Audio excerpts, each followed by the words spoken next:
From the legendary Super Saiyan to Divine Power, or Ultra Instinct, the Saiyan race has no shortage of jaw-dropping transformations, but behind every golden aura and power boost lies a serious flaw. Yes, even the fan favorites. Today we're breaking down the problem with every Saiyan transformation from Z to Super. Let's get into it. Ozaro form. The main problem is loss of control. Back in Dragon Ball and Dragon Ball Z, Goku and Gohan would lose control whenever they transformed into the Great Ape form. This was a major problem, not only to them but their friends and family. Goku and Gohan didn't differentiate friend from foe. Goku's grandpa was a victim of this flaw that Ozaro form had, and become rampaging beasts. Goku, for example, had no memory of his rampages. But I believe that Saiyans had some kind of training to overcome this problem, as Bardock, Goku's dad, and many other Saiyans could transform and stay in control. This was super necessary to invade planets, and elite Saiyans like Vegeta can control the form just fine, as we saw in the Saiyan saga. Another problem is tail dependency.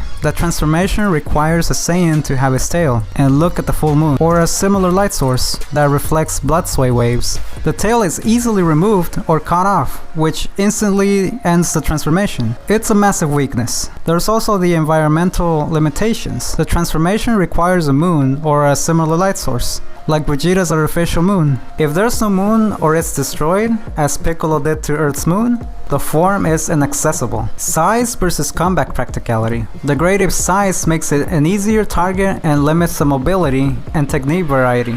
On the other side, it does make your base power level 10 times stronger. Now we're getting to Super Saiyan. The problem with every Super Saiyan. Super Saiyan was a transformation like nothing else at the time. It took a long time for Goku to reach this state of power. A lot of training, a lot of fights, Vegeta telling the legend of the Super Saiyan. The last time there was a Super Saiyan was 1,000 years ago, which that is a long time for a Super Saiyan not to show up. The reason was because the requirement to become a Super Saiyan, you have to have a certain amount of S cells in your body, kind of like having metachlorians in Star Wars. Anyway, if you're a nice Saiyan, you have more S cells, and if you're an evil violent Saiyan, you have less S cells. Also, training and fighting increases S cells, so it took Goku a long time for him to have enough S cells to turn into a Super Saiyan. Plus, the one and final requirement is for something dramatic and horrible to happen, and you are in need for this power. Like in Namek, Krillin was taken from Goku by Frieza. He was full of rage and needed the power of the Super Saiyan to defeat Frieza, so it manifested itself to Goku. The problem with Super Saiyan is that after the Frieza saga, Super Saiyan was not special anymore.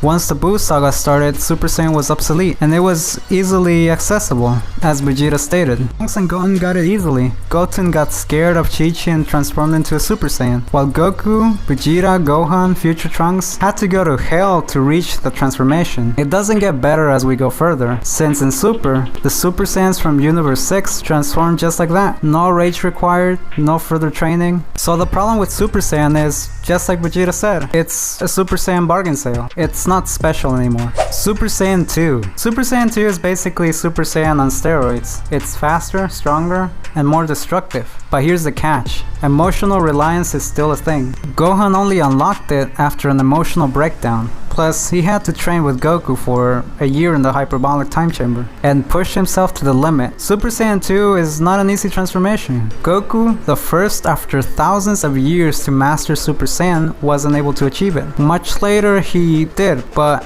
this tells you just how difficult the transformation is. It just doesn't require training and power, it also requires talent. Goku, Vegeta, and Future Trunks took longer to achieve Super Saiyan 2. It was such a cool transformation, but just when Super Saiyan 2 was getting good, Cell Saga was over, and Super Saiyan 2 was not seen again until Buu Saga. But by then, Super Saiyan 2 was obsolete. Gohan didn't train and his Super Saiyan 2 was nerfed because of that, and Majin Buu was far stronger than Super Saiyan 2. The only Super Saiyan 2 fight we had was Majin Vegeta versus Super Saiyan 2 Goku, and then Super Saiyan 3 happened, and Super Saiyan 2 was totally obsolete. So the problem with Super Saiyan 2 is that it's extremely difficult to obtain, but wasn't used much, and became obsolete really fast. The problem with Super Saiyan 3. Super Saiyan 3 is the poster child for cool but impractical. Sure, the power jump is wild, but the energy cost is absurd. Goku can barely hold it in the afterlife, and on Earth, it eats stamina like crazy. Most Saiyans don't even bother mastering it. It's flashy energy, powerful, but inefficient. And that is a problem. While it's super powerful, it's almost unattainable. Only Goku, Goten, and recently Vegeta in Dragon Ball Daima has obtained it. It's a transformation that burns through stamina quickly, so it's not sustainable. And that is a problem. Really inefficient. Super Saiyan God. Super Saiyan God finally changed things up.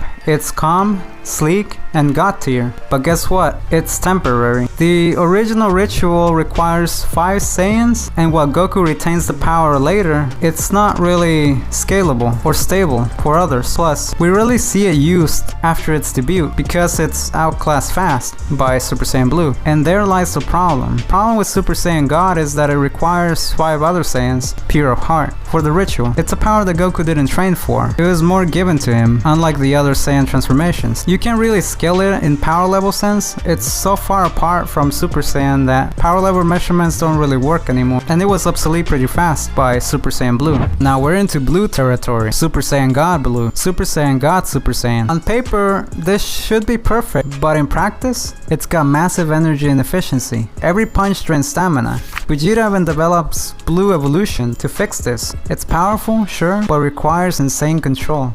And not every Saiyan can achieve that balance. And the same as Super Saiyan God, you can't rate this on the power scale. It's one of the more perfect transformations that the Saiyans have, but it still has problems. Ultra Instinct. Even though this isn't a Saiyan specific transformation, I'll include it. It's a power that even Master Roshi can achieve. Ultra Instinct is the power of the angels. It's all about dodging without thinking, which sounds awesome, but the issue? It's not a Saiyan specific form, and Goku struggles with the mindset required. Saiyans are fighters. They think while fighting. Ultra Instinct asks them to let go completely. Goku's body can use it, but his spirit? Not so much. It's actually one of Goku's most perfect forms though. If he can actually master it, Ultra Instinct would be the perfect form for a Saiyan. But Vegeta is no slouch either, with Vegeta's Ultra Ego. Ultra Ego. Vegeta's answer? Power increases as he takes damage, but it's a glass cannon. No defense, all offense. It fits Vegeta's pride, but it's a double-edged sword, and the longer he stays in it, the closer he gets to defeat. So there lies the problem with Ultra Ego. Now, the legendary Super Saiyan, Broly, or the form of the legendary Super Saiyan. The legendary Super Saiyan's problem, or flaw, it's quite easy. It's that his rage consumes him, as we saw with Broly, that he would destroy whole galaxies, and he had the potential to destroy himself. So there lies the flaw with the legendary Super Saiyan. Beast Gohan. Beast Gohan is a wild, immense power from an unexplained origin. We don't know its limits or drawbacks yet, but chances are it's got one. Probably the same emotional trigger trap as before. In the recent manga, we saw Beast Gohan go toe-to-toe with Goku, Ultra Instinct, so it has to be one of the Saiyan transformations with the least problems and the most power. Maybe later on we will find out more about it.